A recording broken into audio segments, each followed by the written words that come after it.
차라리 네. 밑바닥 근처에 있는 시세에 좀 더 동향에 좀 더 초점을. 진정한 고수는요, 렌트를 통해서 경제적 자유를 누린다. 그게 이제 여러분들이 집을 통해서, 아파트를 통해서 행복을 얻는 방법이고, 제가 여러분들한테 꼭 드리고 싶은 말씀은,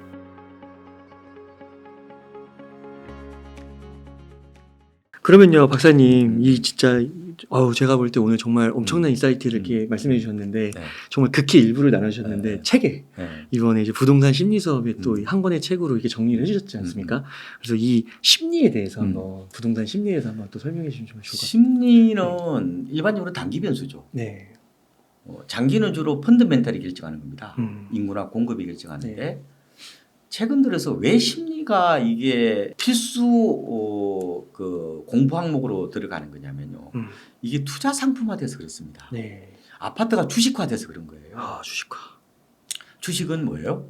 굉장히 이 심리 영향이 강하잖아요. 맞아요. 네. 그래서 제가 부동산은 단기적으로는 파라리 심리다. 음. 이렇게 말씀드리고, 이 돈의 주인인 사람의 마음을 읽어야 된다는 거예요. 그렇잖아요. 네. 그래서 심리는 보통 보면 단기 변수이기도 하지만 총합 변수이기도 해요. 그렇잖아요. 네. 뭐 공급이 부족할 것이라는, 아니면 공급이 미래에 부족하다는 그 팩트가 와가지고 모여가지고 인간 심리에 연결돼서 그게 어떻게 보면 드러나는 거잖아요. 네. 그래서 심리는 단기 변수이기도 하고 하지만 이게 총합 변수라는 어떤 그런 특성이 있는데, 어쨌든 부동산 심리는 이게 단순하게 홈이었다면은 그렇게까지는 중요성이 크지 않았을 거다. 이건 하나의 투자 상품화되고, 네. 혹은 이게 금융시장의 하나의 섹션으로 편입되는 것 같은, 어떻게 보면 부동산의 어떤 그런 특히 아파트의 어떤 그런 고유성이 굉장히 이게 어떻게 보면 없어지고 있다. 네. 우리가 부동산을 배울 때 뭐예요? 그러니까 뭐 이질성, 뭐 비황금성, 그다음에 뭐 국지성 이런 게 있잖아요. 안 맞다니까 아파트는. 아파트는요 오히려 국지성을 별로 그렇게 많이 안 띱니다. 왜? 서울에 오르면 지방도 따로 오르잖아요. 시차가 있을 뿐이지. 네. 그리고 뭐 이게 뭐 가령 우리가요 토지 같은 경우는 단독주택은요 가령 길 건너면 이게 엄청나게 차이 나요. 아파트는 다 똑같이 생겼잖아요. 뭐 싸게 사면 되는 거죠. 아파트는 이 표준화되어 있는 주택이기 때문에. 그러니까 이게 아파트가 들어오면서 이게 하나의 이제 재테크화되다 보니까 굉장히 본래 목적은 홈이었는데도 불구하고 이게 하우스로 바뀌다 보니까 인간이 결국은 그러니까 이런 광기 혹은 이런 공포의 어떤 그런 사이클을 탈 수밖에 없는.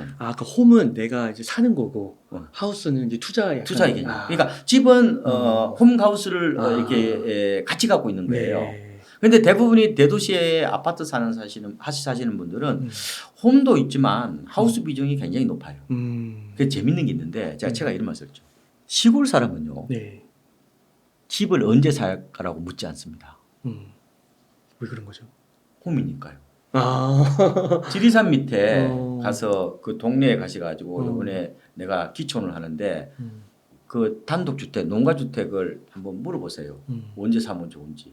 동네 아주머니한테 물어봐. 뭐라고 그러겠어요? 애끼 사람아 무슨 타이밍이냐. 그 빈집 사면 되지. 대도시 사람들만 타이밍을 잽니다. 그렇군요. 이게 대도시만의 언어예요. 네. 그럼 본인이 이렇게 얘기하지. 뭐 저는요, 실수요자예요. 네. 내가 상가격보다 안 떨어지면 돼요. 그게 투기거든요.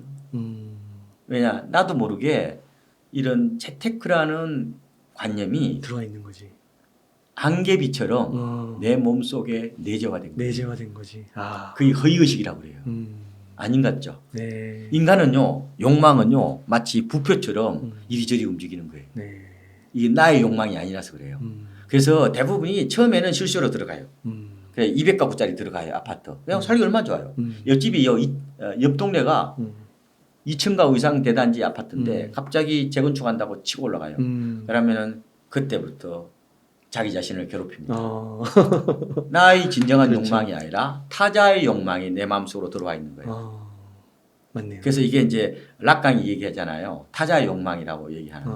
그런 어떤 그런 인간이 그런 어떤 이중적이고 어떻게 보면은 불합리한 어떤 어떻게 보면 객관적이고 합리적인 인간이라면 그렇게 보지는 않겠죠. 그런 심리가 본성인 거죠. 그렇죠. 그렇게 해서 심리가 굉장히 어떤 중요한 어떤 영역인데 제가 왜 이게 심리를 가져오냐면요. 저는 이제 어떻게 하면 우리가 집의 본래적 의미인 행복을 어떻게 찾을 거냐 하는 문제예요. 네. 그러면 아파트에서 행복 찾기예요. 우리나라가 아파트가 네. 전체 주택의 63.5%나 됩니다. 맞네요. 전체 주택이 1,888만 채인가 그래요. 이 중에서 우리는 아파트가 1,200만 채 정도가 됩니다. 어느새 아파트 공화국이 되었어요. 정말 많이 들어온 것 같네요. 곧 70%될 겁니다. 와, 그렇구나. 근데 문제는 아파트는 굉장히 변동성이 강한 자산이라고요. 이게 금융 상품이라고요. 이걸 중금융 상품이라고 유사금융 상품이라고 아예 표현을 합니다. 이 변동성이 강하면은 그럼 여기서 어떻게 행복을 찾을 거냐. 그래서 제가 이런 말을 쓰는 거예요. 아파트는 불안과 편안의 이중조다. 들어가면 편안해요.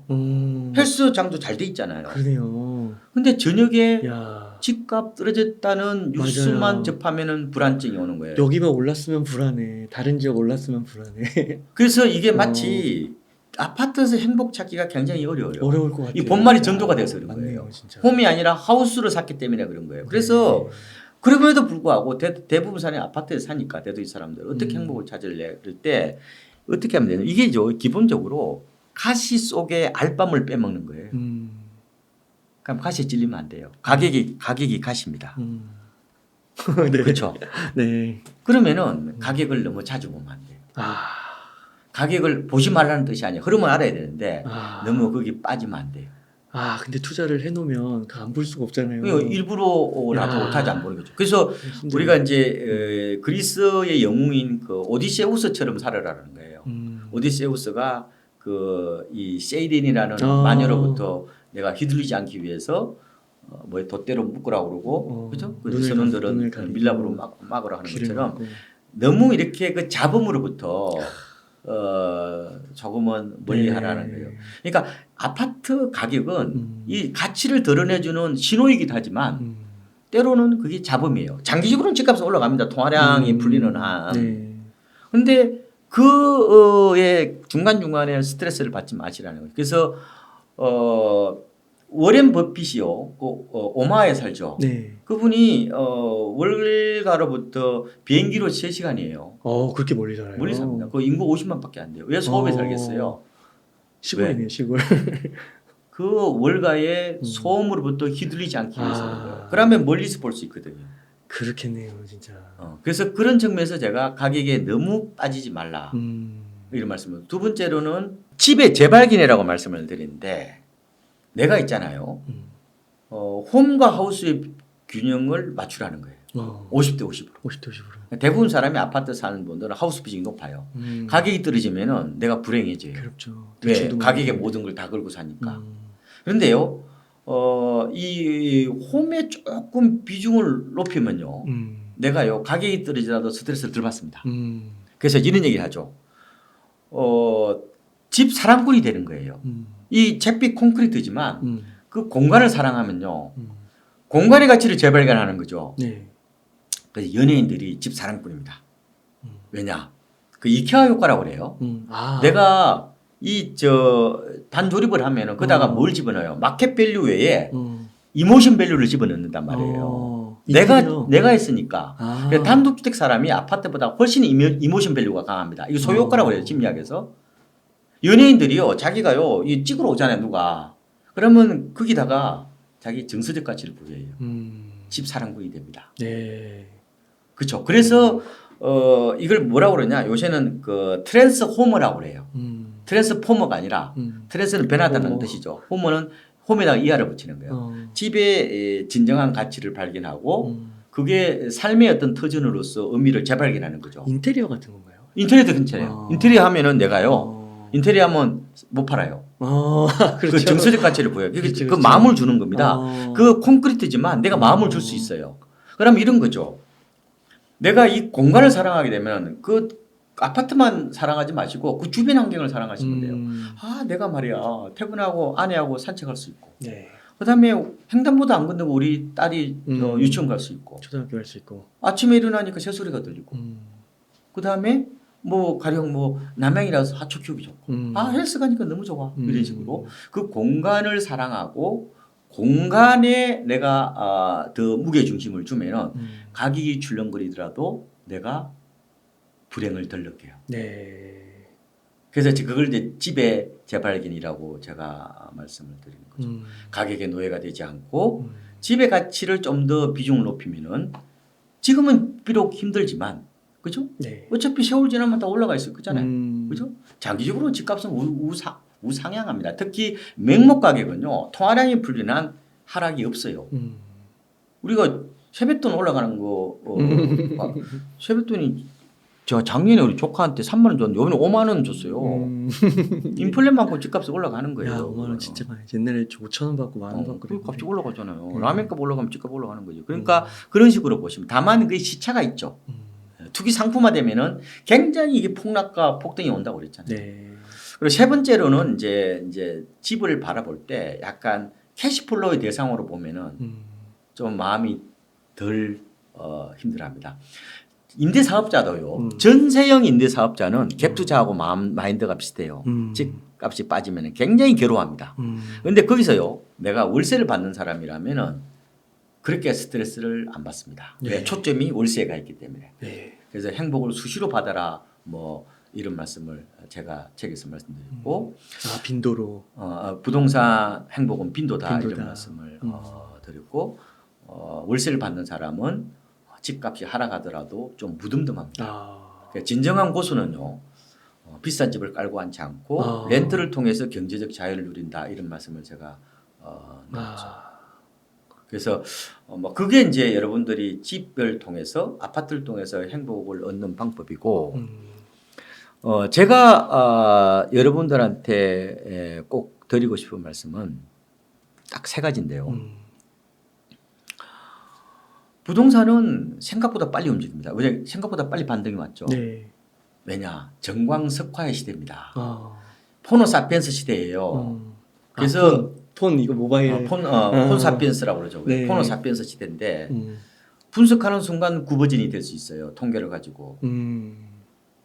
그래서 시장은 내가 생각하는 것보다 똑똑하고 빨리 움직여요. 네. 그래서 너무 통계에 연연하면요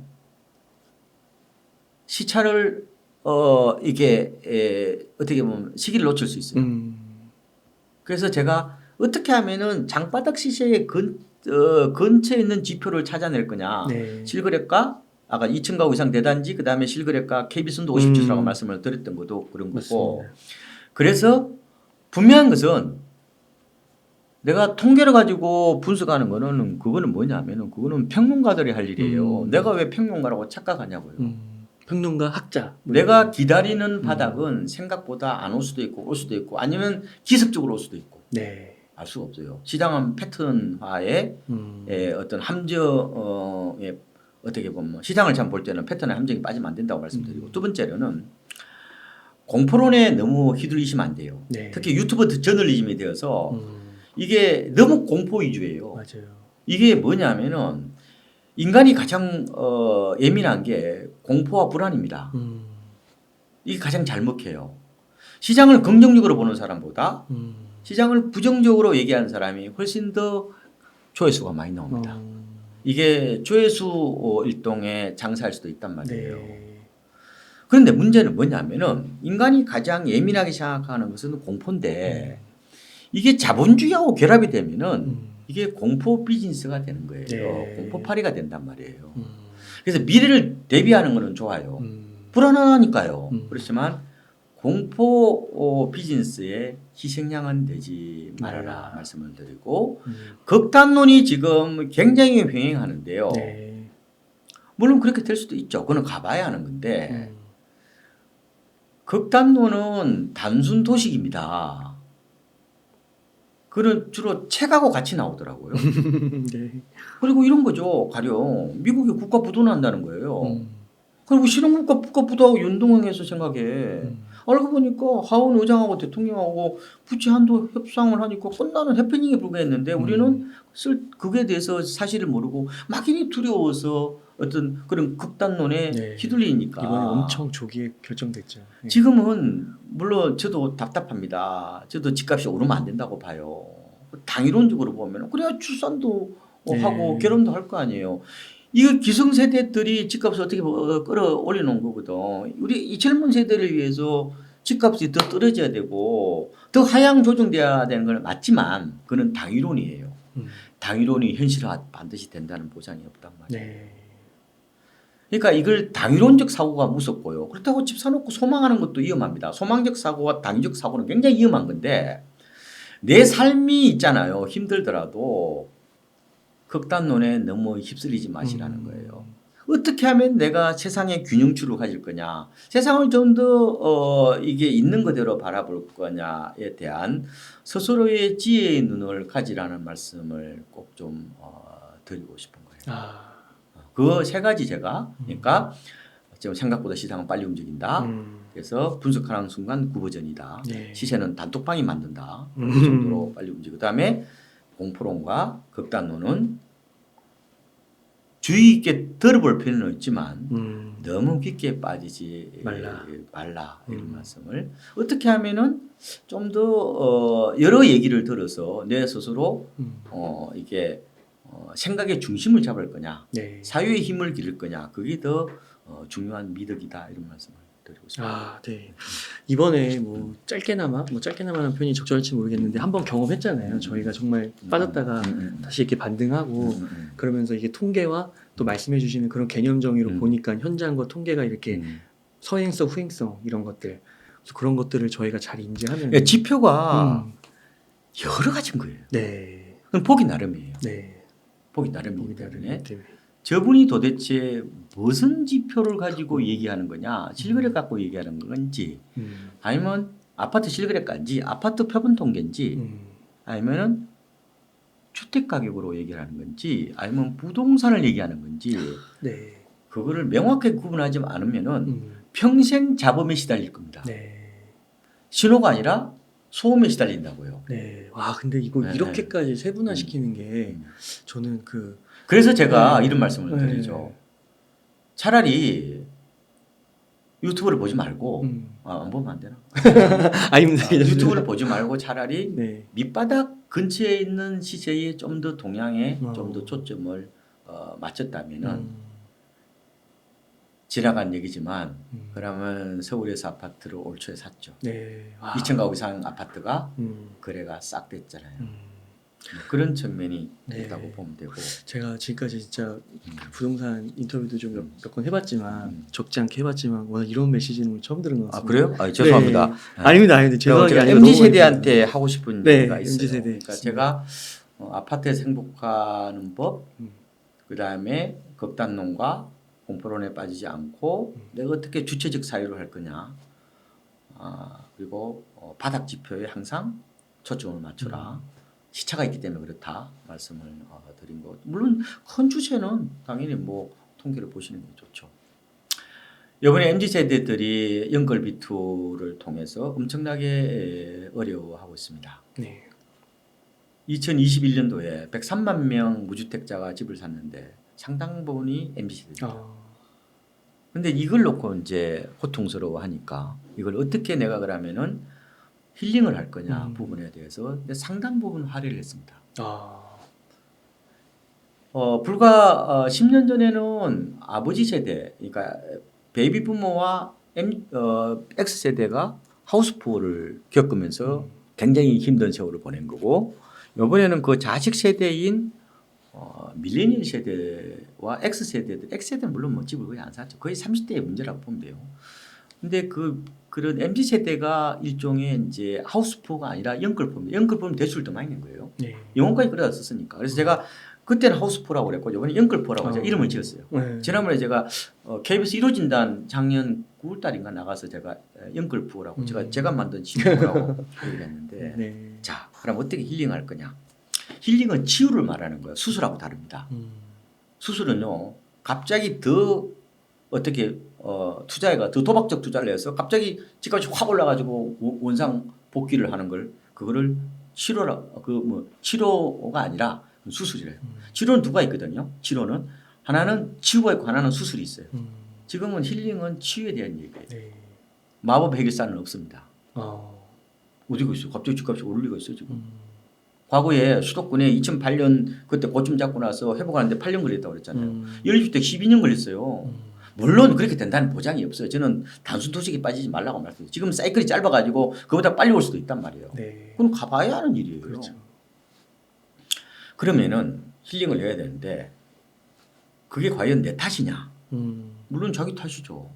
네. 근데 내 탓이라고 그러면 힐링이 안 돼요. 우울증 와요. 근데 이게 만약에 내가 핸드폰을 잊어버리면은 그거는 내 탓이라고 해도 돼요. 근데 인생의 가장 큰 쇼핑인데 한두 푼이 아니라 몇 억씩 배팅해가지고 지금 손해봐 있는데 네. 이게 과연 내 탓이라고만 돌렸을 때 힐링이 되겠느냐. 저는 내 탓도 있지만 시대 탓이자 세대 탓으로 저는 생각해야 된다는 거예요. 네. 왜냐? 나보다 더 똑똑하고 나보다 더 연봉 많고 나보다 좋은 대학 나온 사람도 다 상투를 잡았으니까요. 인간이요. 상황의 힘으로부터 자유롭지 않고요. 이걸 이제 동조 압박이라고 그러거든요. 네. 또래 압박. 같은 비슷한 사람들이 집을 사서 돈 벌었다 그러면은 한 번도 경험이 없었기 때문에 누구나 다 분위기에 휩쓸려서 집을 삽니다. 네. 특히 우리나라 동아시아 사회는 기본적으로 집단주의 성격이 강해서 특히 우리라는 말은 우리 엄마도 우리 엄마라고 그러잖아요. 외동아들도 우리 엄마라고 그래. 네. 그만큼 집단사고 성격이 강하기 때문에 이건 생각의 단위라고 그래요. 제가. 네. 그게 강하기 때문에 그 상황의 압력으로부터 과연 자유로운 사람이 몇 사람이 될 거냐. 지나고 보면 바보짓이었지만 그때 그러면은 내가 집을 안 산 거는 내가 똑똑해서 안 산 거냐. 아니었을걸요. 만약에 돈이 됐으면 어떠한 핑계를 대서라 집을 샀을걸요. 네. 전세 보증금이 만기가 안 돼서 안 샀겠지. 아니면은 ELS에 물려있어 가지고 안 샀겠지. 네. 상황이 되면 누구나 다 집을 샀을 겁니다. 심지어 지난 보도를 보니까 대형 로펌 변호사가 11억짜리 아파트를 9억 5천 대출해서 샀어요. 뉴스 보니까 나왔던 거예요. 똑똑한 사람도 그렇게. 그래서 이제 이런 얘기를 합니다. 인간은요 대지 위에 굽은 나무라고 얘기를 해요. 그 사회적 편향과 그런 분위기로부터 자유로운 사람은 거의 없어요. 없다. 나는 보통 사람이요. 그냥. 네. 근데 그거 가지고 나보다 똑똑한 사람도 다 그렇게 상투를 잡았는데 물론 지금 생각하면 열받고 비통한 얘기지만 이거를 나의 아픔뿐만 아니라 시대의 아픔이고 세대의 아픔이라고 그러면은 조금 덜 괴로워요. 그렇죠? 네. 그래서 이제는 자기 용서를 하라는 거예요. 이제 자기와의 화해가 자기 용서입니다. 치유의 가장 중요한 거는 자기 화해예요. 당신은 그냥 특별한 사람이 아니니까 실수하는 투성이니까 이제 좀 그만 괴롭히라고 자기 용서라. 다만 당신이 셀프 피티라고 그러는데 이게 자기 연민에 빠지면 안 돼요. 나만 불쌍하다고 생각하는 거든. 자기 연민이 굉장히 위험한 거예요. 상처가 3인되기 10으로 뻥튀기 하는 게 자기 연민이라고 그래요. 자기 자비는 필요해요. 셀프 컴패션은 필요합니다. 내 자신을 좀 포근하게 껴안아줘요. 왜? 너도 뭐 어차피 보통 인간이니까 그게 필요하고 그다음에 그러면 어떻게 하면 그러면 이게 힐링을 위한 마음 훈련을 해야 되느냐? 제가 세 가지를 제시한 거예요. 네. 일단은 망각하라. 망각은 축복입니다. 네. 두 번째로는 이 제3자 시각에서 나를 보면은 그렇게 막 비탄에 빠질 일은 아니에요. 그걸 보고 심리학에서 뭐라고 그러냐면은 벽에 붙은 파리 효과라고 그래요. 벽에 붙은 파리. 파리가 인간사 부부 싸움 하러 보면 한심해 보일 거 아니에요. 그죠? 그 다음에 곱씹지 않기. 이 룸네이션이라고 그러는데 곱씹으면 안 돼요. 좋은 거는 곱씹어도 되지만 안 좋은 거는 곱씹으면 안 돼요. 상처가 더 깊어집니다. 네. 곱씹으면은 내가 1차 화살로 한번 맞은 거거든요. 2차 화살로 또 맞는 거예요. 네. 절대로 곱씹으면 안 되고 그냥 인생의 수업료였다고 생각하면 돼요. 그죠? 네. 그리고 내가 그 아파트 투자의 그 사건과 내 인생을 구분해야 돼요. 나는 한 번 그거 실패했다고 내 인생이 나고자는 아니에요. 나는 회사에서요 인정받는 사원이에요. 그래서 지난번에 연말에 제가 사장님한테 우수 사원 표창도 받고 난 주식도 잘해. 나는 대인관계도 좋아. 근데 왜 아파트 한 번 투자 실패했다고 왜 인생이 나고자처럼 그렇게 깊은 수렁에 빠져 있냐는 거죠. 네. 그렇게 하지 마라. 안 그래도 된다. 그런 말씀을 이제 드리는 거고. 그래서 이제 PTG라고 말이 있어요. PTG. 우리가 PTSD는 여러분이 잘 알 겁니다. 예, 포스트 트라우마 그로스라는 말이 있어요. 이거는 외상후 성장이라는 말입니다. 이거는 PTSD는 이게 뭐냐면 G는 그로스입니다.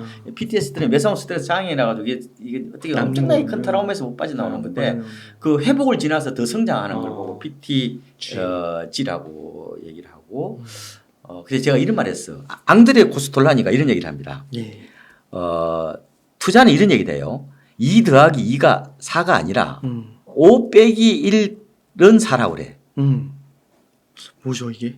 이게 내가 바꿨어 이걸 갖다가. 이거를 단순 더하기 아니죠. 그러니까 마이너스 1 더하기 5는 4죠. 처음에는 하락한 거지. 손해본 거지. 그렇구나. 근데 언젠가는 회복돼서 결국은 단순 더한 거와 같다 이거야. 야, 그러네요. 그래서 이게 앙드레 토스콜라니, 저도 굉장히 존경하는 분 중에 하나인데 앙드레 토스콜라니가 이런 좋은 말 하셨어요. 멋있네요. 내가 내가 바꿨어요. 원래 이분은 1 빼기 5는 4인데 제가 마이너스 1 더하기 5는 4로. 네, 충분히 네. 어차피 인생은 장기전이기 때문에 빠지지 말라는 그런 말씀을 좀 드린 거고 이거는 그냥 시행착오로 생각하고 그리고 이런 게 있어요. 뭐 이 은메달보다는 동메달 선수가 더 행복하대잖아요. 이거라도 건진 게 어디야 이런 거로. 그래서 이제 조금은 아예 뭐 집을 살 수 없는 사람도 많았잖아요. 그 이제 인간은 어떻게 보면 약간 치졸한 게 있거든요. 남의 불행을 통해서 자기가 안도를 하고 행복을 느끼는 어떤 그런 굉장히 이중적이고 나쁜 인간인데 그래도 투자도 못할 정도로 사는 사람이 있으니까 어차피 집값은 갖고 있으면 올라가는 게니까 뭐 인내가 결국은 결정하고 이제 집값은 뭐 대도시에 특히 집값은 아파트는 우하향 없어요. 명목 가격은. 그래서 기다리면 언젠가는 뭐 오르는 거 그리고 부동산은 바이 자산이잖아요. 종이 자산이 아니고 주식은 바람 불면 날아가요. 근데 바이 자산은 바람 불어도 안 날아가잖아요. 바위라고 하나요? 바위. 바위 자산. 락에셋이라고 해요. 락에셋. 그렇게 하는. 그러니까 금융 자산은 페이퍼 에셋이라고 그러고 부동산은 락에셋이라고 그래요. 제가 지어낸 거. 지어내신 거예요? 그런 어떤 측면이 있어요. 네. 있기 때문에 어쨌든 간에 사회생활 나와서 처음으로 겪은 큰 이제 어떻게 보면은 투자에서 실패한 거죠. 뭐 주식에서 물론 포인트에서 했지만 그건 쌈짓돈이고 아파트는 굉장히 큰 이른바 고가 자산에서 실패했는데 여기에서 어쨌든 간에 이게 너무 우울증에 빠지면 안 된다. 다시 재기를 해야 된다. 다시 벌떡 일어서야 된다. 뭐 그런 측면에서 제가 이거는 나의 아픔이지만 세대의 아픔 그리고 시대의 아픔이고 그리고 나를 너무 미워하지 말고 이제 좀 자기 용서를 좀 해라. 네. 그렇지만 자기 연민에는 빠지 마라. 너무 찡찡대지 말라는 거예요. 자기만 불쌍하다고 생각하는 자기 불행 코스프레예요. 이거는 자기 연민은 굉장히 위험한 겁니다. 그렇게 하지 말고 그냥 그걸 담담하게 받아들이고 망각이 축복이거든요. 망각하라. 곱씹지 마라. 너 잘못을 자꾸 곱씹지 마라. 그다음에 제 3자 시각에서 바라보고 인생의 수업이 있다고 생각해라. 그죠? 네. 그다음에 더 이번 계기로 더 강건하게 성장하고 그 투자 사건하고 당신의 인생하고 절대로 동일시하면 안 된다. 이런 얘기다 해요. 뭐 그게 그러니까 인생이다라고 좀 담대하게 그걸 바라보시면은 아마 쉽지는 않을 겁니다. 쉬운 게 그게 쉬운 게 아니지만 여러분들이 거기서 머물러 있으면 안 돼요.